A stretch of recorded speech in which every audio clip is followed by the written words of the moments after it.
Well, you guys are good listeners. And I'm going to tell you why that's important to me, because as we pull candidates in, I have had recruiting firms before that it was literally just a dump truck dump. And it was everybody who had a pulse. You guys took the time on the front end to find out exactly what we were looking for, to filter for us on the front end, so that only the cream that rose to the top made it to me.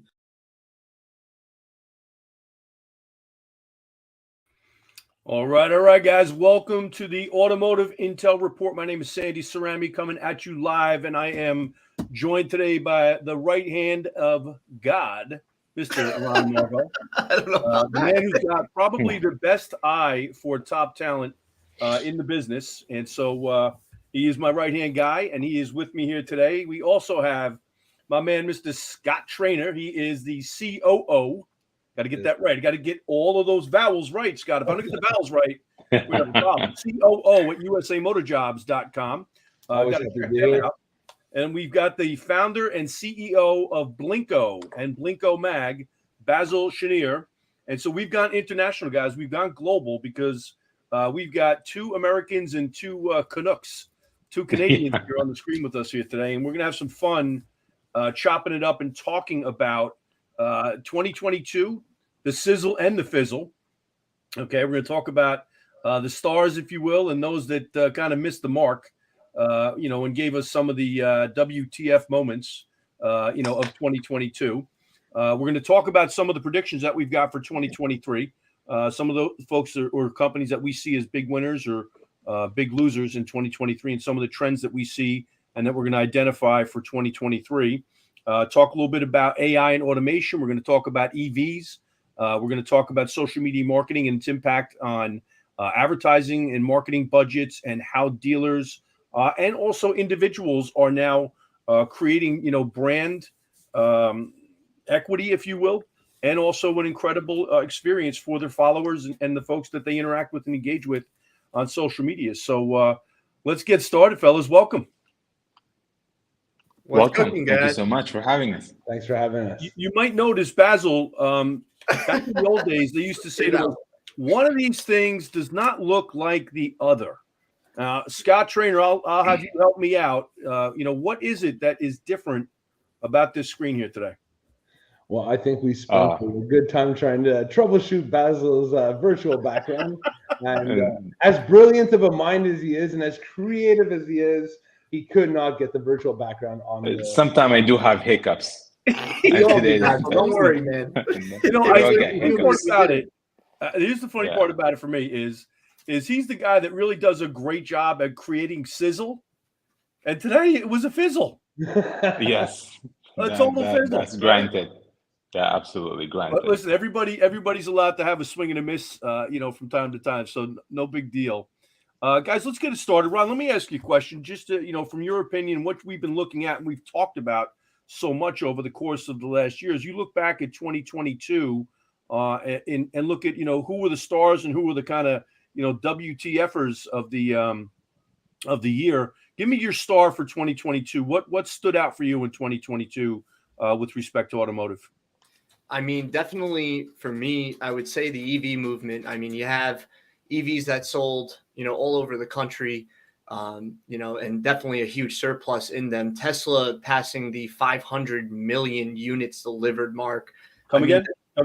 500,000. I imagine 500 million cars when we only sold check that number, bro. And change. That'd be funky. But 500,000, passing that 500,000 mark, it's a big win for EV, of course. But again, we're going to get into EVs more as we keep going. But I'm more excited to hear some stats from Scott and Basel over here as well. Guys, what were your biggest stats you believe over the course of 2022? For me, I think it's definitely how many people are getting involved in also the social media aspect to brand themselves, and not just to brand the whole brand, as a brand for the dealer. I definitely saw more and more increase about inquiries to jump into that field. I also noticed that the process have changed a little bit compared to, we're talking about 2022. It's not the same thing as going to 2023, which is the selling process, how it was, with low inventory and what it takes to bring in the customer or what it takes to deliver the customer. But definitely the process is retail as we know it. I wouldn't say changed completely, but have definitely changed due to inventory. And definitely I'm keeping an eye on where the AI is going to go and how that can save the dealers, they use it in a good way to benefit them in the future. However, one of my biggest thing is definitely the social media aspect where I am at. I definitely saw more liking into what can I do to get more involved to brand my dealer. Yeah, I think it's become a bigger and bigger piece of the puzzle, Baz, in terms of where dealers are focusing their attention. But I also see a lot more of the individual selling professionals that are out there that are really leveraging social media in a huge way. Brian Ortega is a beast, on social media. And so I think we're going to see that as we move forward into 2023. I don't want to jump into predictions yet, but I think we're going to see a even stronger engagement and better utilization and leveraging of social media. And I think it's going to have an impact on how dealers slice up their marketing and advertising budget as we move forward. What about you, Mr. Trainor? Well, definitely, if we're looking at the stats part, it was the inventory. I mean, inventory was the big thing of 2022. Days supply of inventory, which already as of January 23, I mean, we'll get into that later again, but we've seen a complete different shift. So it's going to be exciting. But the age of inventory, the availability, and also the employee turnover in 2022. Because a factor of not having inventory, you weren't seeing people switching from dealers they were staying where they were comfortable. And they weren't necessarily looking for the next step because they didn't want to jump into something that had no inventory, which is once again completely changing as of this month. Yeah. Well, I'll weigh in. I think, quite honestly, I'm going to go with two big winners, in my opinion. Tesla was a big winner in 2022. I don't care how you slice it up. I know I'm not going to curry favor with a lot of the dealers that are out there, but the fact of the matter is they did eclipse 500,000 units delivered. They were, up until this point, they were really synonymous with EVs. They were the Kleenex of tissues, if you will. And so I think they had a banner year. I don't know what the future is going to be. I know they're going to have some challenges because it's really like, in my opinion, going to be, as we move forward, Tesla versus, all the OEMs, if you will. I also think that the dealer body was a big winner again in 2022 when you take a look at profitability. Now, we know the worm is turning with respect to inventory, but I think the dealers were the big winners as well, had an opportunity to cash in on another, I'll call it, near record year in terms of profitability. I know that we were down a bit in terms of overall volume for the year, but I would say that for sure Tesla and dealers were big winners. How about the stinkers of the WTF moment, Scott Trainor? How about for you? Definitely right up there is the Carvana. Everybody saw it sliding as of January 2022, and that whole ride down lasted the whole year. It wasn't even a roller coaster; it was a slide down. So that was a big topic during the whole course of the year that nobody saw coming. That just completely changed the perception of what people thought where the industry was going towards. Everybody thought that Carvana revolutionized was going to be. For sure, it did bring some key points of changes that needed to be brought to the industry, but it just proved that model was only sustained by the pandemic we were in. And it was an adventure down, and it's still it seems to have bottomed, but that was definitely my WTF moment for 2022. Yeah, I would agree. I would also say to you that I think it was as much that as it was dealers and a lot of the technology players that are out there really closing the gap on Carvana over the course of the last 18 months or so. They had to play catch up early on, but once the adoption curve started to kick in, you started to see dealers do a far more effective job in terms of being able to compete with Carvana. And I also think that you take a look at the used car market overall was a tough one the last half of the year, really specifically September through December in 2022. And I think we're going to see that as we move forward as well. I think the tough part about it is nobody talks about the individual dealers that were underwater with used car inventory. That's really what's had the most dramatic impact on Carvana. But there's plenty of dealers out there that are feeling that pain, quite honestly, as well. Mm-hmm. How about you, Baz? Who was your stinker for 2022? I was actually looking when you're talking about Tesla, because Tesla not only beat numbers, but basically became one of the top luxury brands in the United States of America. I think they announced it yesterday, beating, some of the brands, if I'm not mistaken, BMW even coming on top of the luxury brands. That was actually surprising, because not just EV for me, but it's also people considered as a luxury. That was one thing that I looked at. And overall, when I look at the stats, that we are down. I think we went down to 13 million units instead of 15 million. Yeah, 13.7 million was the number. So definitely up. However, I assume, I'm not an expert in this, but it was a good year for a lot of dealers of keeping profitability, but they have to adapt what the future is. But considering what we went in the last 2 years, it was uncharted territories. Yeah, sure. And it was like what I call honeymoon phase. It was good. Everybody had an awesome productivity for the year, sales, inventory was a problem, turnover was a problem. It's true, like, those are ongoing all the time. Yep. But what really got me is I'll say the AVs. I think that also they're going to be.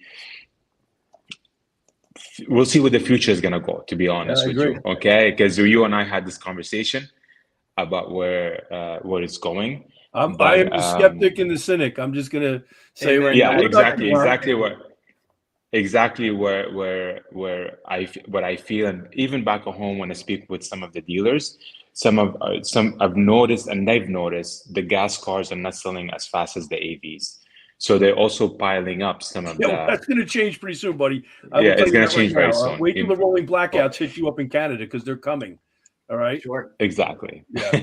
There's two CAs. There's California and Canada, and both of them are in trouble right now, for lack of a better way of putting it. But Ron, what about your stinkers for 2022, buddy? My stinkers for 2022 actually goes out to two brands, unfortunately, and a brand that one of them I drive, Honda and Acura. Between the two of them, they lost year-to-date sales 32.6% and 39.83% of overall sales volume year over year. And I think part of that is partially because you have like the Hyundais, the Kias, the Genesis lineups that are really doing a great job of promoting their brands, moving to that EV-centric kind of platform. So I think it's interesting seeing them take the biggest loss out of all the JDM brands that are out there in terms of overall sales for the year. And I'm curious to see what happens moving forward. So I think the other thing too is if you have a dealership that's going to be selling, anything in the JDM world, you're going to have volume. And then now it just comes down to what the market wants in your surrounding area, essentially, and letting them know that you have it or you don't. But I think Honda and Acura unfortunately took a loss, but they'll recover for sure. They're not going anywhere. Well, look, when we say take a loss, they lost, in terms of their ability to produce and managing those supply chain disruptions were really at the heart of the challenges a lot of these manufacturers were facing. There is serious pent-up demand. I am bullish on 2023 in terms of new vehicle sales. Where I am a bit, of a cynic is on used vehicle sales. We've got to right-size that used vehicle market right now. And I think dealers are really paying particular attention to that and taking a look at how they manage their business, pre-September of 2022 and now post-September of 2022. I think that'll be the line of demarcation as, where the used car market really turned. And listen, the halcyon was, and I'll have Scott Joseph, my buddy, look that word up because it'll completely throw him off. But the vanguard of the used vehicle market woes really was what we saw with Carvana, Q2, Q3, where, the warning bells were going off big time. Their fall from grace has been absolutely spectacular. A lot of people predicting that, they're going to go up in a puff of smoke. I am of the belief that somebody's going to come in and pick them apart and maybe, buy some of the assets of Carvana long term. They're trying to restructure and renegotiate a lot of their debt. But I don't know if you can pull the ox out of the ditch at this point in time, to be completely honest with you. The one thing that they did do was serve notice on the rest of us in the industry that we did need to adopt a much easier way and a much more consumer-friendly way to go through the buying process. That doesn't mean end to end, okay? digitally, but it does mean making sure that you've got the tools and resources and platforms available For sure. at your dealership to facilitate the transaction, both online and offline, because it's really a hybrid. Like Tim Cox at Carnow will tell you the same thing. Brian Kramer will tell you the same thing. Those guys are paying particular attention that it is a bounce back and forth between online and offline before the deal even gets done. We got Mike in here. I'd be interested in hearing what the panel has to say about how dealers can acquire more pre-owned vehicles. Mike, I'll take a first stab at it. I mean, for one, empower your salespeople. So are your salespeople on social media, active in the community, and looking for the people that they know and the people that know them and trust them and like them, right? So everybody's got a car in their driveway, at least at minimum 2 point whatever. What's the number right now, Sandy? 2.1, 2.2 vehicles per driveway. Yeah, correct. Yeah. So I mean, you definitely have opportunities and incentivizing them to get trade-ins. Panel, what's your thoughts? Well, my thoughts would be, I would say we're going to see a switch right now in 2023, where we all know that used cars and pre-owned went high in demand because there was no new cars. As they start making incentive for new cars to come in, well, everybody has a car to trade in. So I do see an increase, and a lot things are going to start balancing out. Where they're going to balance the in and out, where before the used went up just because there was no inventory of the new. So if a guy needs a car, the used just kept getting higher and higher and higher. But I do see very, very soon, if you work with the new department and hand in hand together as they build in inventory, every trade will make sense, and we'll bring the car in to start building up that what we had pre-pandemic, which first square in and out. And then you can start closing on your pre-owned, because everybody has a car to trade in. And if you sell his car, then you sell a brand new car, which is, if you sell a brand new car right now, everybody has an inventory and they're piling up. Yeah.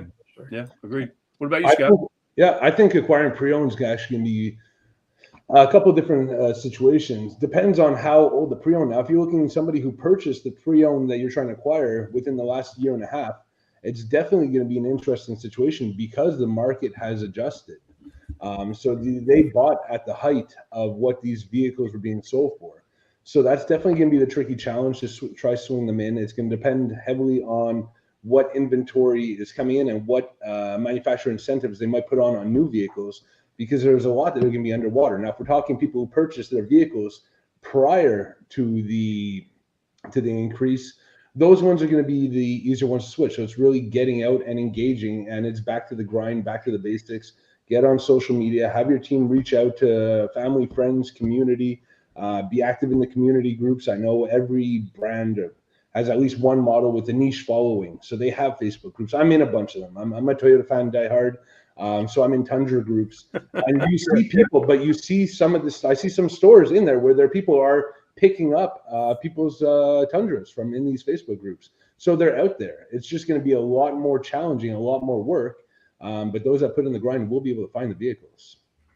Yeah, and I would add a couple of other points. First of all, I agree, with John Bannon's point, and Brian Kramer's going to smile, vehicle buying centers and making it easy, okay? And I'm going to throw it right back at Michael, because he's got a great line that I repeat all the time, Michael Poro, that is, simple gets done. Keep it simple. Make it easy for folks to go through the process of either trading or selling their vehicle to you. The other thing I would say is, take a look at where are the pre-owned vehicles and who wants to get rid of them. Most people that just want to sell their pre-owned vehicle are looking for something, and that's called cash. Okay. So you got to function a lot like a bank, where we focus on the fact that you can turn your car into cash, as opposed to just trading it in. I think appealing to those folks is a no-brainer. I also think to go in to look at whether it's local, regional, or the national car rental agencies, they've kept vehicles longer than they normally have. We know that, Scott and Ron, from one of the deals that we're working on right now. And so at some point in time, there's a law of diminishing returns for those rental car agencies. They're going to have to turn over some of those older vehicles. I'd be going right there. I'd also be looking at used car dealers that have just had enough, that they're going to cry uncle, because it's those independent used car dealers have had a tough time as well. The strong independents, Yeah, the strong independents they're killing it right now. I tell you right now, like if you're a great independent used car operator, you're killing it, and you've been killing it, and you'll continue to kill it because you're a sound operator. The ones that were really the smaller, local mom and pop, single rooftop run operations, you can go in there and potentially go buy their entire inventory, for God's sakes. Going dealer to dealer, taking a look at what may be aged on another dealer's lot, and reaching out and inquiring about, buying the vehicle directly from them. There's a lot of ways to circumvent the auction, which I know is a 4-letter word for a lot of folks in a lot of parts of the country right now because of the premiums that you pay. But you have to be creative, and you have to be industrious, and you have to be persistent as hell if you want to find those additional, units each and every day. And also task your team and empower your team, as Ron said before, to go out there and seek those opportunities. And Sandy, I know you mentioned auction. They definitely will be. I just came back from a conference over in Orlando, where one of the exhibitors was one of the two main auction houses, and they're already foreseeing like the number of vehicles available at the auction will start to rise because the other 4-letter word, repo, those are coming, and they're seeing them already starting to trickle in, and that number will increase. 100%. Totally agree. And if I may add, I had some dealers saying to me if I know any other dealers will share some of their inventory with them. So there is opportunity to, somebody overstocked or overpaid in the last 2-3 months, get rid of it. So your network is also important. You can definitely get into it and get some new cars. Yeah, I've heard a couple of horror stories, Basel. Some, in the strong 7 figures in terms of inventory underwater in some larger stores, and that's just it's a sign of the times. It's also a sign of people getting way over aggressive and not, paying attention to what the market was doing, not hearing the warning bells, back in June and July. But I agree with you. Let's get to 2023 predictions, fellas. I want to talk about what's the one thing, Basel, that you look at in 2023 that you think is going to be an emerging trend and something that we should be paying attention to? I would say they're going to go back to basics, building a rapport with the customer more than ever before. And I honestly believe, as we had discussion before, on social media, and making sure that they build a rapport whether on social media or in experience is going to go back to basics, where people are going to start coming in. How do you bring them in? And I definitely see that when it comes to customer experience, there's no more longer of we don't have the car or so you're going to have options. You're going to go back, as a simple, I know I'm repetitive, but definitely going back to basics. Concentrate on your dealer and your dealer only. Concentrate on your community. Make sure that your loyalty is there, staff is there. The wording, how can I earn your business? Because in the past 2-3 years, it was like, I don't need to call him or follow up with him anymore. You know what I mean? I don't have the car. So this is what I mean by being customer centered and making sure that offline and online, you're communicating with them and you're moving forward. I also think that social media is going to be a main factor that will play a role in the next 2 to 3 or 5 years. Somehow it's going to start, you're going to have to start building somewhere. If I take the stats and I say to myself, if someone had a social media manager 5 years ago, maybe 20% of the dealers had them. Today it's 50%. Tomorrow it's just a question that it's definitely coming. I think that social media will be definitely branding about you and your digital showroom and how you can capitalize on it by building a rapport with those clients. One of the trends that we talked about, Basel, was the elevation of your brand by association and collaboration with other non-automotive brands in your local market, which I know that we talked about a lot. I mean, I think that's going to be an emerging trend where you're collaborative, creating these collaborative partnerships with other businesses that you have market overlap with, but don't have necessarily a competitive relationship with, where you can, volley back and forth the client base, but also create that elevated brand presence in the marketplace as well. Absolutely. And I was just talking to Scott this morning about something that I got back home. And the first thing they said is that we want to show it. And I go, okay, so we want to show it on social media. The wording is changing, where before you used to make an announcement that you're going to be at the marathon for running in September or October, or an event that you're participating as a dealer with a local community hospital, and you want to announce it in the newspapers. So all of a sudden, then whoever's there now is saying, let's announce it in social media. Right. So I see that I see that wording of newspapers less and less and less. We're not reinventing the wheel. It's just we're adapting to the consumer that is on social media right now. Yeah. You know, where in the older age it was on that. Yeah. But Agreed. I do predict a lot of dealers are going to concentrate more and more on how they look, how they feel, how they liked, how they're known on the social media, and that will have to translate into the showroom and translate the same experience there here, so you can Correct. work on it and make sure that you get the deals done. I would agree. It's got to match what you're telling them online. You know, we can't tell fibs and then, you know, try and pull a head fake when they walk on the showroom floor. Oh, absolutely. Because, yeah, absolutely. What about you, Ron? 2023, give me one prediction. So, I mean, one prediction is that fixed ops departments win. And the reason I say that is because as cars continually structurally improve, there's more connectivity features in these vehicles. People will keep their cars longer. We see the average age of a vehicle on the road right now, somewhere in the mid 12 years is the average age at the moment. But with EV and rising and with the, you know, gas vehicles that are out there, they are going to need, you know, bigger services as they go up in mileage if people are keeping their cars longer. And with the advent of EVs, I mean, if your dealership's not focused on tires and alignments right now, especially with EVs coming down the pipeline, I mean, you're missing a big opportunity to operate more efficiently and maximize profitability just from tires and alignments. Your alignment rack should be going off every single day. So the dealer that really puts the emphasis on fixed ops, the internal process, getting the right tools that help them increase that operational efficiency, and then most importantly, their people all having a very similar process and marching to the same beat drum in terms of vision in the fixed ops department, they're going to be the ones that win. Yeah, I would agree. How about you, Mr. Trainor? Yeah, we'll touch on basically what I know, the sector I know best is how they're going to attract top talent. And it kind of goes hand in hand with what Basel's saying. More and more, the dealership's image and presence on social media is not, I know Basel was speaking more customer centric, but now even when a potential candidate is looking for a career opportunity, they're also looking on the socials. How do they engage with their customers? How do they portray themselves in the community? So I really think how stores and dealerships are going to connect with candidates now is going to completely change. They're going to have to start listening more to the talent and what the talent is looking for, especially with the exodus of people leaving the industry now that things are getting back to normal.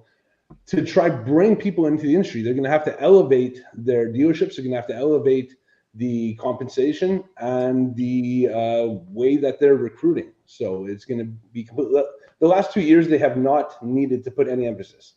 The people are making money hand over fist, and it was just status quo. Now it's gone back to the basics. The people that thought they were great at their jobs, that they were superstars, are not.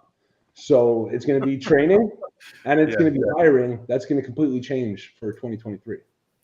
Yeah, I would agree. I mean, you know, I've got a prediction and I've got a declaration, and Ron, pulled a little bit from it, which is fine. But I've declared 2023 the year of fixed operations, and really most specifically the year of the automotive technician.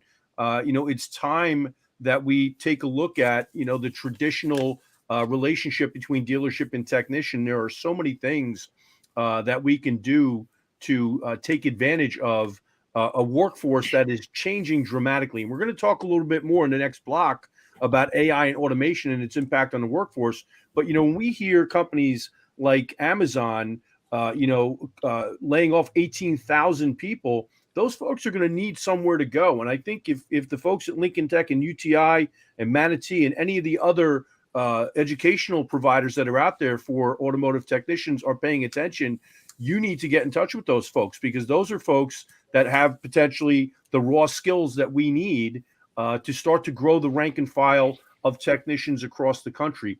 I think the opportunity is going to be magnificent for fixed operations as we move forward. And with that changing workforce, it's our chance to go out there. And as you said, Scott, take top talent across the board. 5% of the cuts at Amazon specifically were white collar. So that's, almost 1,000 people out into the workforce that have white collar experience, leadership, potentially middle management leadership experience. And those are some of the folks I think that we can put towards the customer facing positions that we've got open in the business right now. There's still a huge demand for top talent across the board in retail automotive right now. We talk to dealers every single day that tell us that they're desperately looking for quality top talent. I think our ability to grow them from within the ranks of our own dealerships and recruit talent through the people that we've already got there is going to be critical. And I know that's contradictory to using, our services at SCA 365 recruiting. But the fact of the matter is we want dealers to win, period. At the end of the day, if dealers win, we win. And they should be exercising and leveraging every way that they can to get top talent. My prediction is going to be for a very robust new vehicle market. I think we've got, incredibly pent up demand in the marketplace. I think you see these supply chain disruptions coming to an end. The days supply, if you take a look at market days supply right now across the board in our industry, it's rising significantly and sharply. And fast, some brands are impacted more than others. But I will tell you right now that as days supply increase, we're going to go back to what Basel said. It's back to basics. Make sure we're taking care of people the right way, but it'll also create opportunity for us in what Michael Porro had talked about before in terms of used vehicle acquisition. And it'll also create opportunity for us, in those first 36,000 miles worth of basic maintenances that we're going to be performing. And I think, Dave Boyle will be happy with Ron's comment about tires and alignments, but I don't care whether we're talking about ICE vehicles or EVs, makes no difference. Sure. Tires and alignments, if your alignment rack, you own a dealership or you operate a dealership and your alignment rack or racks are not busy 24/7, 365, your doors are open, there should be a car on that alignment rack because we know that the opportunity exists and it's an inexpensive maintenance for the consumer. That rack should be full all the time. Yeah, and Sandy, just 2 quick pins and lifetime value for your employees, and then lifetime value for your clients essentially is going to be the driving force, especially in that fixed ops department. Because if they know you, like you, trust you, and they know that you're the trusted resource in the market to go get their vehicle service, they're coming back there. And then secondly, consumers this year are going to win big because they're going to have so many options. They can go with the new car, and if the OEMs do come out with additional incentives or breaks to kind of level out the rising interest 100%. rates, they can go new cars. They can also go used cars because dealers, of course, want to sell their used car inventory. Absolutely. And as the value goes down, that's another great point. The return of the incentive for sure. Yeah, no, it might be as long as they're not giving the cars away. If I can add, the incentives come back. If I can add something on, prior to pre-pandemic, we were doing business for the last 50 years as is. So you have pre-pandemic, you have disruption, and I believe right now we're in a phase of improvement. Because without the disruption, you didn't have an improvement. Now we know where we kind of don't know where we're going, but we also have a sense of we're going back to basics. But going back to basics doesn't mean you do things the old way. Going back to basic, it means you need to build a relationship. What did I learn from that disruption? So in the next 5 years, where's the market is going, so I can definitely have success of where I'm going, because you definitely cannot go completely to pre-pandemic. People are working from home. That world is gone, Basil. Yeah, you can't go. Digital buying. Pandemic is gone. They erased that. Digital. Which was to Ron. I was just about to say that. Which is, what are you doing about digital buying? If the disruption did not wake you up, what? You need another disruption to wake you up? You need to adapt, and you need to make sure that you know where that generation, what have we learned from it, so you can always adapt where the market is going and the consumer is going, because the consumer is going to have the upper hand. Yeah. If you're not if you're not developed on digital buying, or you don't develop this process the next 1, 2, 3 years, are you losing in the market share? Are you losing in your area? So I just wanted to make that point is, we had before what we called back to basic. We had the disruptions, but now back to basic with improvements, because we need to learn from that disruption. Well, it's a great segue into the next block, which is, how is AI and automation starting to impact our business, the workforce specifically now, and where do you see it going in the future? Scott, let's start with you, buddy. I think this one's the best for Basel to kick off. I know he had some great points. Him and I have conversations almost daily on AI, so I'd really like this. Go ahead, Baz. Well, I'm already using it. Not only used it, I actually using it in some of the videos, and I'm gonna post something in the next few days saying, in that video, what do you think? Where would you think we saved on financial or cost? Number one, and what did you think we used as AI? You'll be surprised, because AI is so. I think it has so much benefits to use, especially for dealerships who wants to adapt to what's coming. Like I said, Sandy, with you in the past, don't plan 6 months, don't plan 2 months, especially as a dealer principal or dealer owner. You need to know where you need to put the seeds right now, and flourish later. So my opinion is, with AI, you definitely can cut a lot of cost. You need to know how to use it. And I brought the example of the alignment machine. Yeah. I remember in 2014, or probably prior to that, a lot of dealers were investing in this, where you drive into the service and the car automatically, when he gets to the service advisor, would tell him if he needs alignment or not, just because he passed by. And it was hundreds and hundreds of thousands of dollars. Well, today, they look back at their investment and it's worth every penny. It's the same thing with AI right now. Well, Baz, I tell you this, I have a little bit different opinion on that, and I've got a kind of a bird's eye view in the work that we've done with Dave Boyle and his crew at Traction. They've been able to squeeze out a lot of the cost for dealers to provide that AI and that intel. And ultimately, you are right. I'll say this: it's worth every penny, because the ROI is so ridiculous, on the investment that you make. But that's a great example of where you take AI and you utilize it so that you can put more and better information in front of not just the consumer, but your people, to help them come to the best decision possible for the owner of the vehicle about maintaining their vehicle. And that's where I really think I see AI becoming the benefit, right? Ultimately for us in business, where it's going to actually enable the current workforce to do their jobs more efficiently, more effectively, and in a more engaging manner than they have been in the past, because there's going to be a lot of the busy stuff that they haven't had the time to do necessarily, specifically if we talk about in the service drive, right? One of the things that we always do is ask a dealer or a service director or FOD or GM, like, what do you ask of your service advisors every day? How inefficient do you make it for them with respect to what their job responsibilities are every day, and using AI to create a more effective and a more engaging experience for your service drive clients, I think is going to be one of the benefits of AI. And by the way, we're already using AI. Like Absolutely. all those programs, all of these things, it's just that it's going to get so much smarter, to a level that is basically they're saying smarter than us. So this is how it depends on how you use it and how you use it to your advantage, to cut costs, and also maybe develop new jobs. It's going to be some type of new technician. We talked about, there was a study that shows that in the 1900s, early 1900s, the farmers, 70% of the population were somehow connected with farmers. A cousin, a sister, a brother, someone. Today, it's only 1%. You eat a piece of food every day associated with farming. Yeah.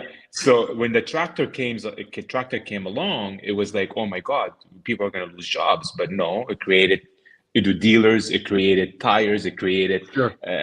All of this other kind of Great other point. jobs that kind of, it balances out. And you need to know where those jobs are going. That's why I have my conversation with Scott.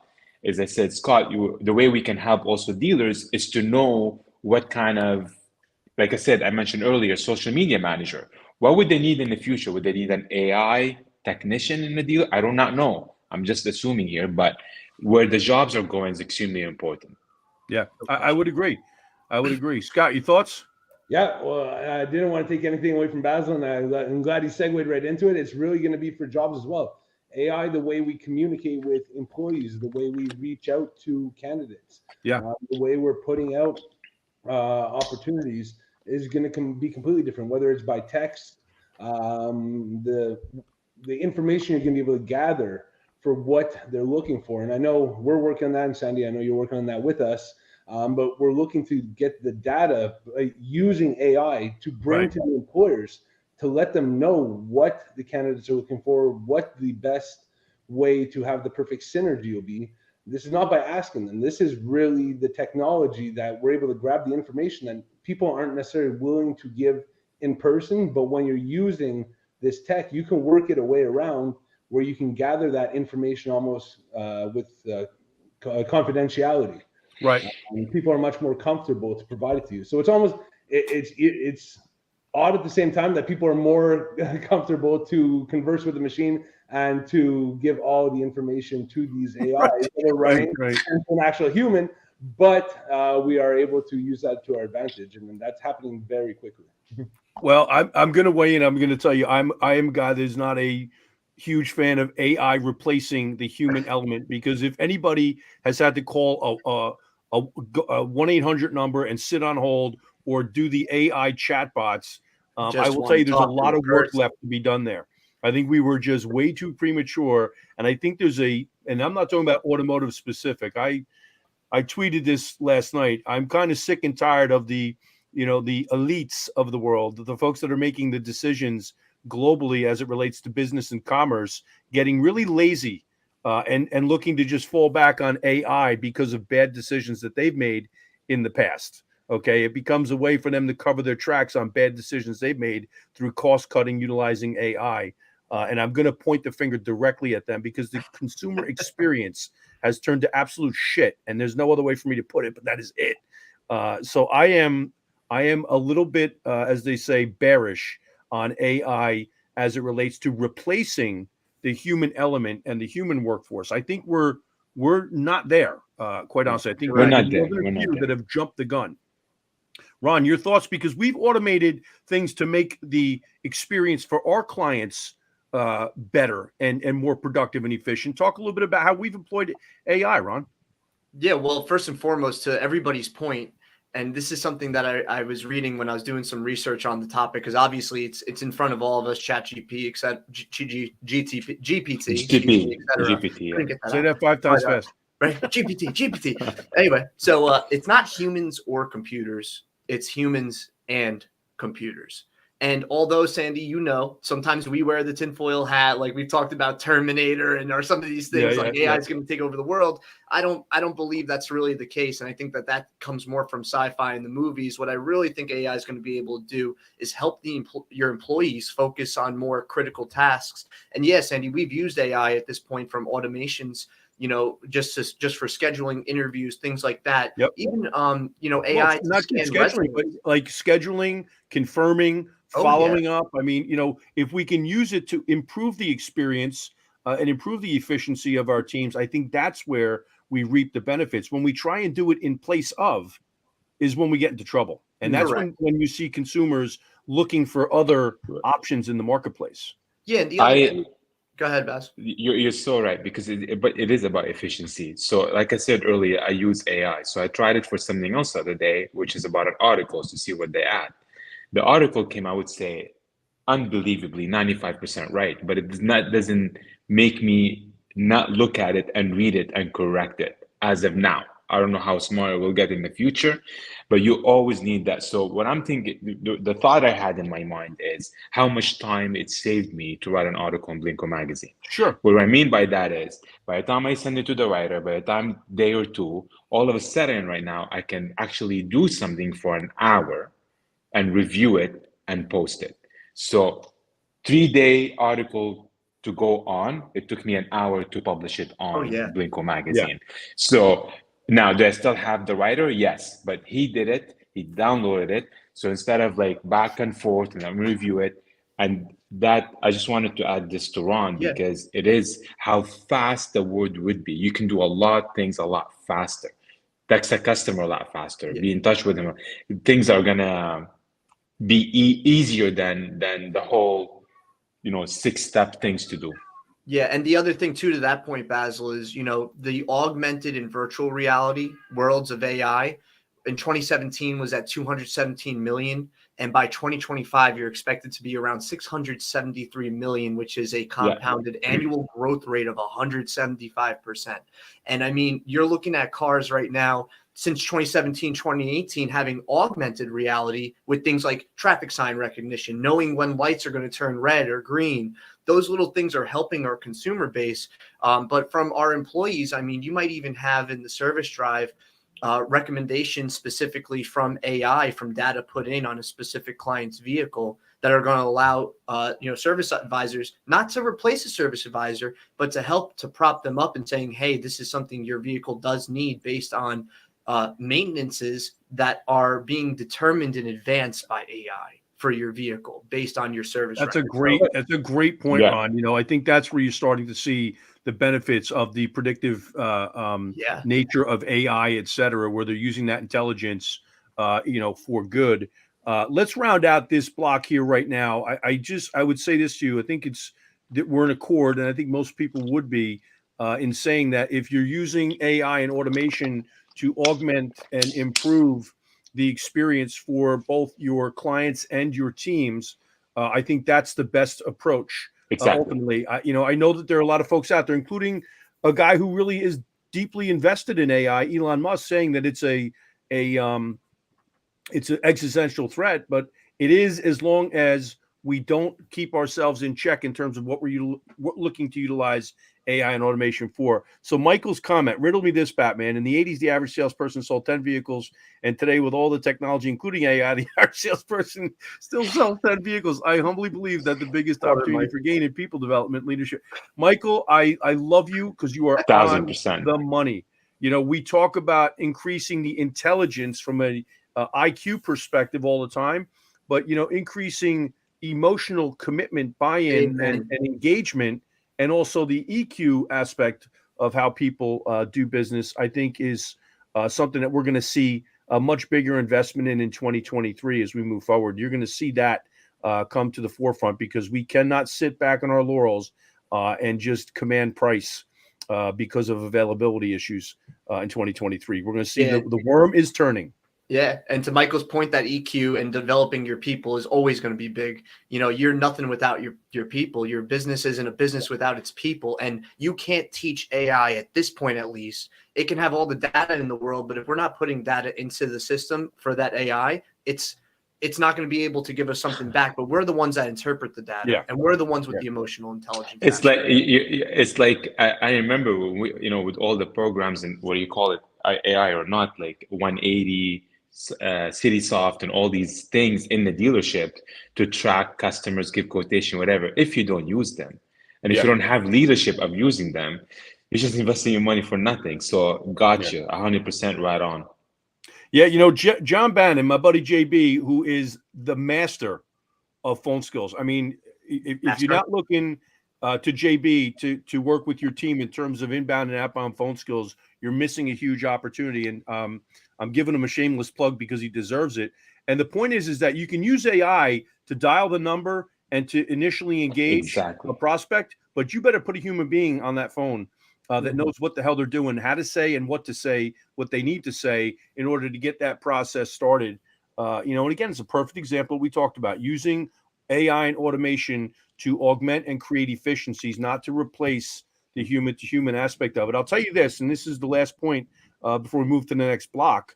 But I will tell you that if you look at what Netflix just did, now Netflix, a digital company, right?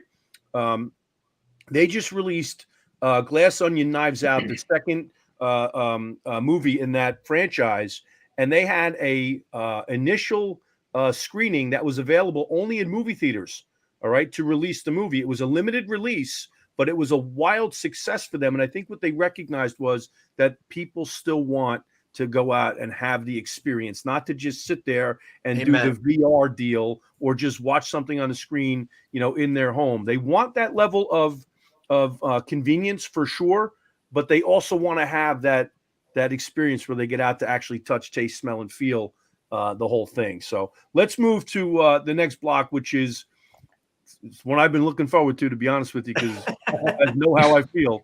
EVs, are they a red herring or a dominant force long-term in the marketplace? And who wants the first crack at it? Go ahead, Sandy. I'm batting cleanup here. So all right, I'll go crack at it. God, you go first this time if you got something hot. Go ahead.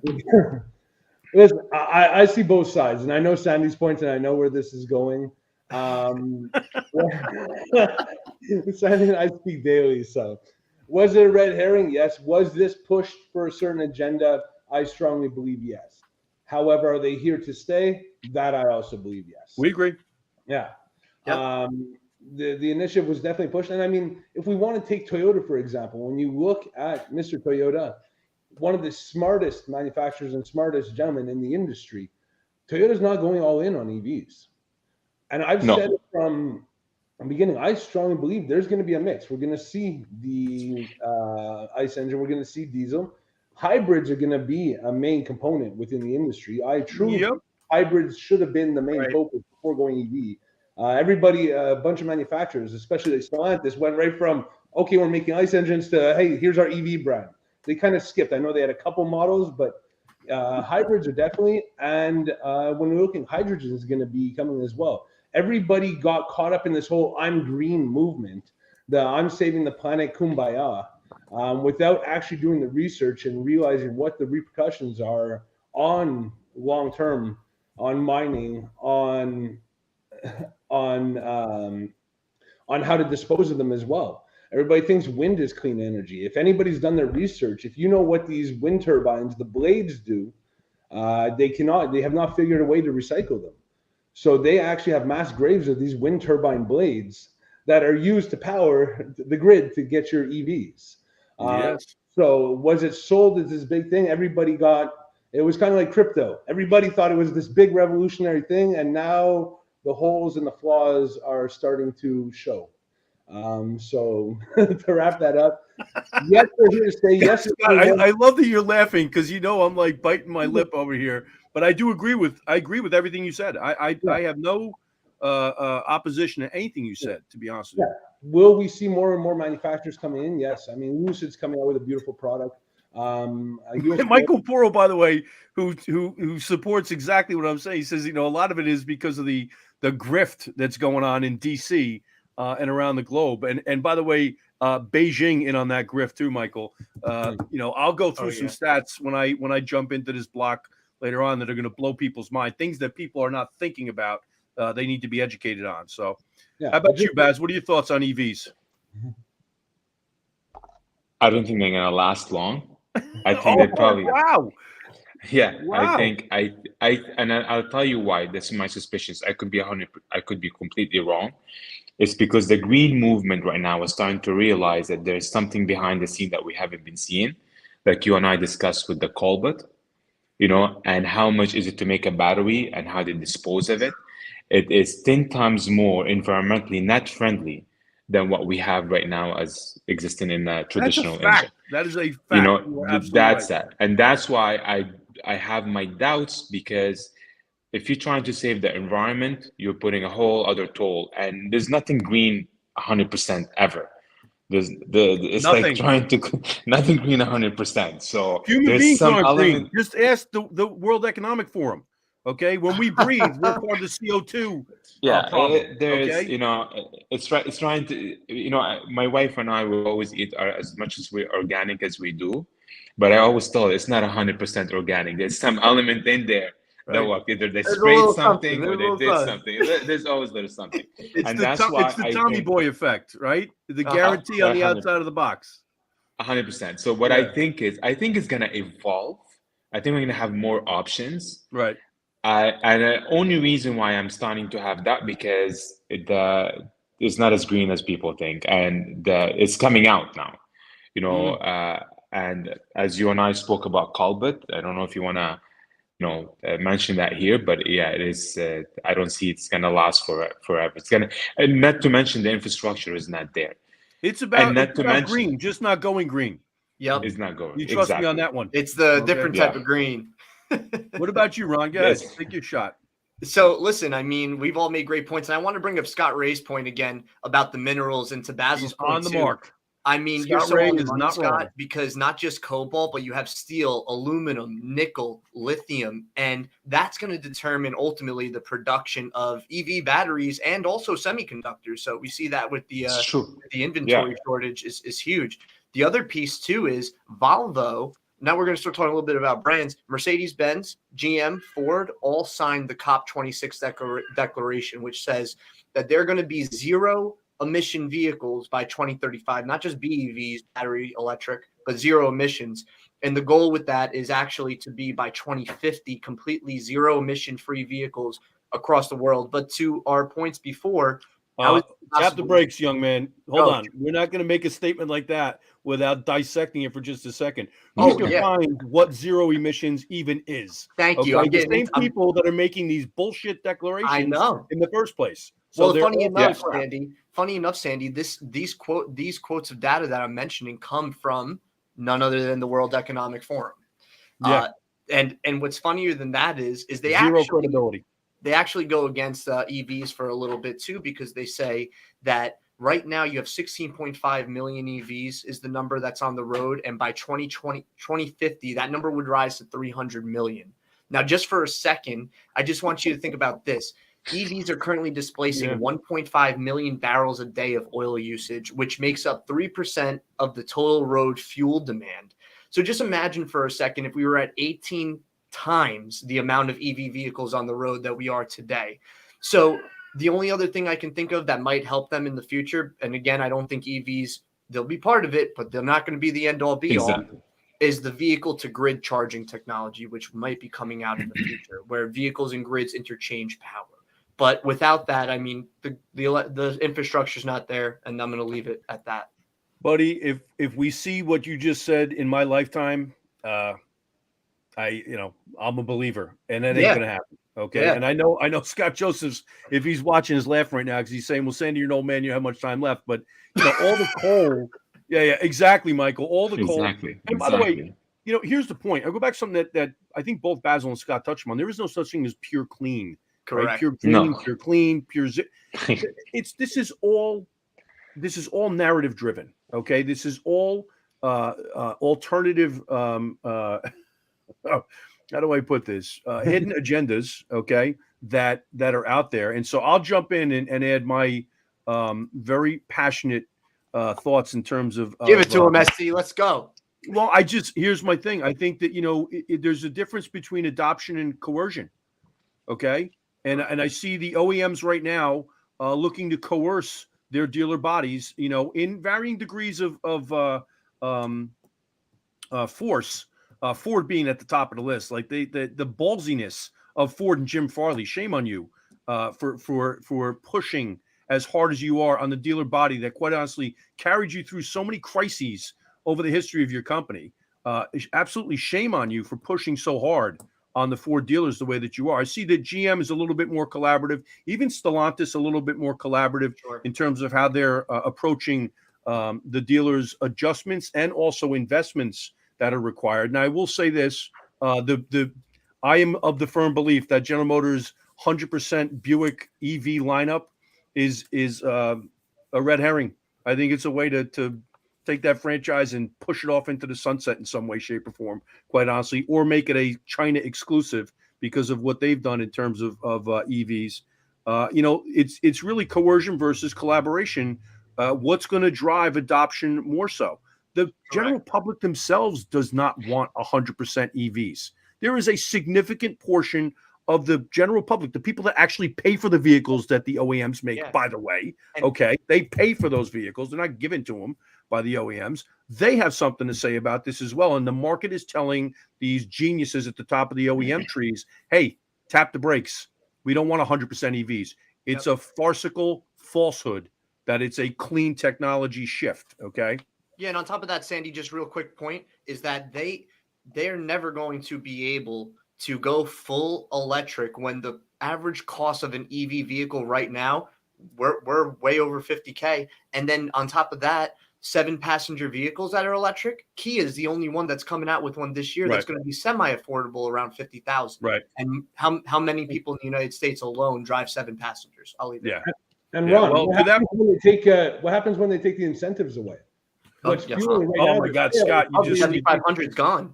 Yeah, 7,500 makes the night and day difference. Now, when the electricity goes up, and the gap between the price of a ICE vehicle and electric is going to be significantly increased once that $7,500. The government's not going to keep dishing out that $7,500 tax credit. I don't I'll think- say this to you, buddy. And Michael Poro just commented, and I said it's the greenbacks going to the swamp. But Scott, you're right on the mark. It's price parity is what they seek, right? They want price parity so that the ICE vehicle and the EV are at least close or comparable. And the only way they get there over the next decade, there's only one way, and that is with incentives from federal government, okay, in order to make it more price parity in the marketplace. I believe that as long as you follow the money, as long as there's a way to fund it, and the politicians are reaping the benefits of it financially, because they are, right, in the form of whatever you want to call it, whether it's campaign donations or otherwise, they're going to continue to push for these funding packages. Hey, listen, the big rub in the House right now is that they're asking for 72 hours to read these pork barrel bills that they jammed down the throats of the entire country in the forms of trillions of dollars, these omnibus bills. The big rub is that they want a chance to read it, and they want to start to bifurcate or extrapolate what exactly is it that is in these budgets, and then start to serve these things up one at a time, not passing these big omnibus bills that nobody has time to read or can even get through the complexity involved in these bills. So I really believe you're on the mark over there, buddy. I think it's Tesla versus them all at the end of the day, to be honest with you. I think they all have Tesla envy for two damn reasons. One is because I think it is a overt attack on the current franchise dealer distribution model. Fact.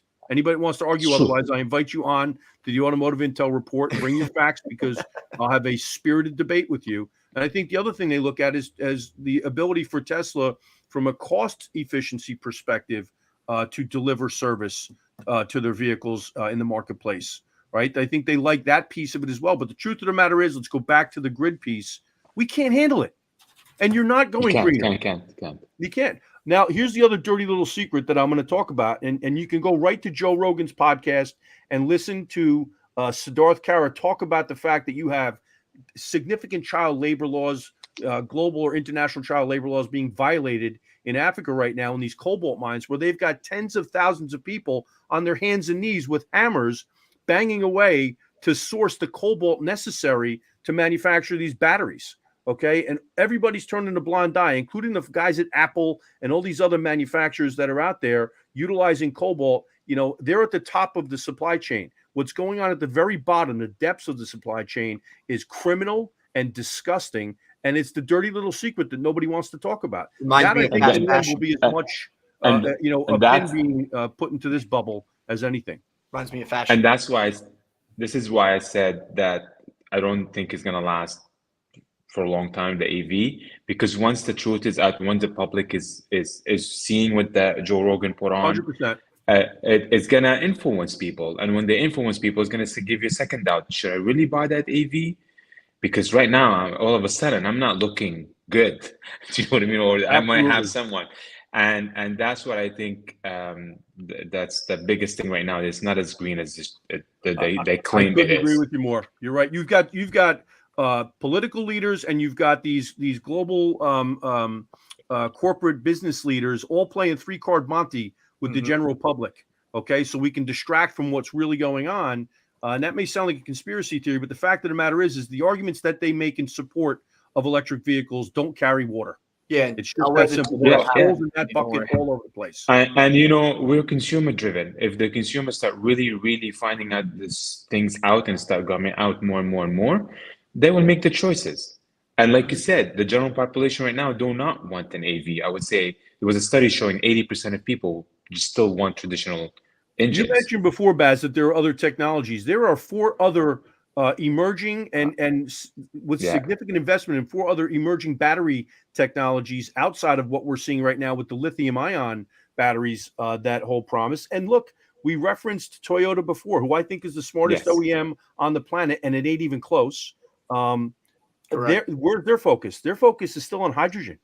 They see hydrogen as a real opportunity for a zero emissions opportunity to define the way that they define it. Sure. But again, for us to sit here and talk about EVs as the great savior from a environmental perspective, and also from an industry-wide perspective, is a ton of crap.